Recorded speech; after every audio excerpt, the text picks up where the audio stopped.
చెప్తా ఉన్నా. ఈ ఓడిపోయాము అన్న ఈ భావన మనసులో నుంచి తీసేయండి. మనం చేసిన మంచి ప్రజల్లో ఇంకా ఉంది. ప్రతి ఇంట్లో గుర్తుంది, ప్రతి కుటుంబంలోనూ మనం చేసిన మంచి ఎక్కడికి పోలేదు. ప్రతి ఇంటికి మనం తలెత్తుకొని పోగలుగుతాం, తల దించుకొని కాదు. చెప్పిన పని చేయక కాదు, చెప్పిన పని చేసి తలెత్తుకొని పోగలుగుతాం ప్రతి ఇంటికి కూడా. మనం కేవలం చంద్రబాబు నాయుడు ప్రలోభాలకు మోసపోయిన పరిస్థితుల మధ్య మనకు అంతో ఇంతో అపజయం ఏదైనా జరిగిందేమో. ఆ మోసాలు ఎప్పుడైతే మోసాల కింద తేటతెల్లం అవుతాయో, ప్రజల్లో ఆ సింపతి, మన పట్ల ప్రేమ, ఆయన పట్ల కోపం రెండూ కూడా ఏకమవుతాయి. మనల్ని గొప్ప గొప్ప మెజారిటీలతో మళ్ళీ మనల్ని తీసుకొస్తారు. సో మనం చేయాల్సింది ఏమిటి అని అంటే, ప్రజల మీద మనం కోప్పడాల్సిన అవసరం లేదు, పని లేదు. మోసపోవడం అన్నది ఒక్కొక్కసారి జరుగుతూ ఉంటాయి. మోసపోయిన వాళ్ళకందరికీ కూడా మనం అండగా ఉన్నాము అన్న భరోసా ఇవ్వడం మనం చేయాల్సిన పని.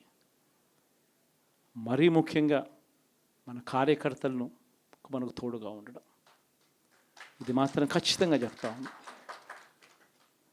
ఇష్టం వచ్చినట్టుగా ఎప్పుడు చూడని విధంగా ఈరోజు కార్యకర్తల మీద దాడులు జరుగుతూ ఉన్నాయి.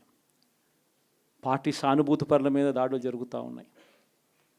పార్టీకి ఓటు వేయలేదు అని ఓటు వేసిన వారి మీద దాడులు జరుగుతూ ఉన్నాయి. కొన్ని చోట్ల అవమానాలు, ఆస్తుల నష్టాలు, దాడులు, దెబ్బలు తగలడము, ప్రాణాలు కోల్పోవడం కూడా కొన్ని చోట్ల చేశాం. వీళ్ళందరికీ కూడా నేను మీ అందరికీ కూడా నేను చెప్పేది ఒకటి, వీళ్ళందరికీ భరోసా ఇవ్వాలి. ఎక్కడ మీ నియోజకవర్గంలో ఎక్కడ ఏమి జరిగినా కూడా పోండి, మీ తరపు నుంచి సహాయం చేసే కార్యక్రమం చేయండి. పార్టీ తరపు నుంచి కూడా సహాయం అందిస్తుంది, అది కూడా తీసుకొని పోయి కూడా ఇవ్వండి. ప్రతి కార్యకర్తకు తోడుగా ఉందాం, ప్రతి కార్యకర్తకు భరోసా ఇద్దాం. చాలా అవసరం కూడా. మన కోసం కష్టాల్లోనూ నష్టాల్లోనూ మన కోసం నిలబడ్డారు, జెండాలు మోసి నష్టపోయారు, ఓట్లు వేసి దెబ్బలు తిన్నారు, మనకు ఓట్లు వేసి దెబ్బలు తిన్నారు. వారందరికీ కూడా తోడుగా ఉండాల్సిన అవసరం ఉంది. ఇదొక్కటే కాకుండా మన ఎంపీటీసీలు, మన జెడ్పీటీసీలు, మన కౌన్సిలర్లు, కార్పొరేటర్లు, వీళ్ళందరికీ కూడా భరోసానే ఇవ్వాలి. మాట్లాడండి. మన పార్టీ మీద అభిమానం చూపించే ఏ వ్యక్తి అయినా మన కార్యకర్తే. ఇలాంటి వాళ్ళందరికీ కూడా తోడుగా ఉండే కార్యక్రమాలు ఖచ్చితంగా జరగాలి.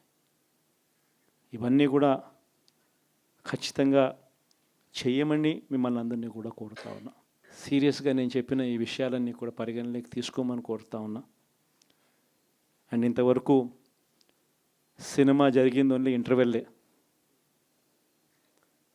శకుని పాచికల్లో కౌరవులు పాండవుల మధ్య యుద్ధం కూడా గమనిస్తే, శకుని పాచికలు అనే సబ్జెక్టు ఓన్లీ ఇంటర్వెల్లే. అప్పుడు శ్రీకృష్ణుడు సమక్షంలోనే జరుగుతుంది. శ్రీకృష్ణుడు ఉండగానే పాండవులు ఓడిపోతారు, శకుని పాచికలతోనే ఓడిపోతారు.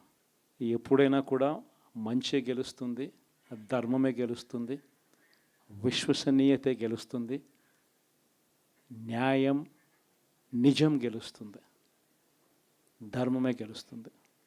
మనం ధర్మం వైపునే ఉన్నాం, ధర్మంగానే రాజకీయాలు చేశాం, విశ్వసనీయతతోనే రాజకీయాలు చేశాం, తలెత్తుకొని ఉండే మాదిరిగానే రాజకీయాలు చేశాం. తల దించుకొని పోయే రాజకీయాలు ఎప్పుడూ చేయలేదు. ఒక అర్జునుడు మాదిరి గెలిచి వస్తాడు, ప్రజలు ఆశీర్వదిస్తాడు. కాబట్టి ప్రతి ఒక్కరు ఇది గుర్తుపెట్టుకోండి.